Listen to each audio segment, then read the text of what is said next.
Hello সবাইকে আবারও একটা নতুন মিনি ব্লগে সকলকে welcome back to Riyaz world channel. তো আজকে সকালটা শুরু করেছি মায়ের সাথে তাড়াতাড়ি। তো ঘুম থেকে উঠে স্নান সেরে নিয়েছে মা, দেন পুজোটা কমপ্লিট করে নিয়েছে, তারপরে ছাতু গুলে দিয়েছে আমার জন্য। আর আমার না এত গাঢ় গোলা ছাতু একদম পছন্দ না, একটু পাতলা খেতেই আমি পছন্দ করি। তো ছাতু খেয়ে নিয়েছি। আর ওটসটা আমি নিয়ে গেছিলাম টিফিনের জন্য।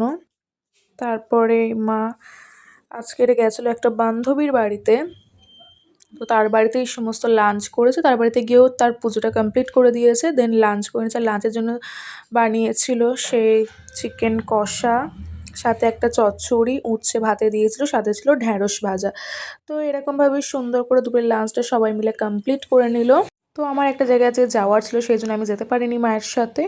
তো মা তারপর বিকেলবেলা এসে আবার দুধ চা বানিয়ে নিয়েছে। আমার মা প্রচণ্ড পরিমাণে চাই লাভার, দুধ চা খুবই পছন্দ করে, তাই সকালে একবার আর সন্ধ্যাবেলায় একবার এই চা কম্পালসারি মায়ের। তারপরে রাতের ডিনারের জন্য মা রুটি বানায়নি, বানিয়েছিল ভাত, সাথে ছিল উচ্ছে আলু ভাজা, ঢ্যাঁড়স ভাজা আর চিকেন।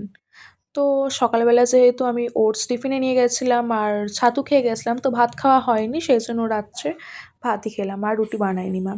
So that's it. ভিডিওটা ভালো লাগলে অবশ্যই লাইক করো, কমেন্ট করো, শেয়ার করো, সাবস্ক্রাইব করতে ভুলো না। দেখা হবে পরবর্তী মিনি ব্লগে। টাটা সকলকে।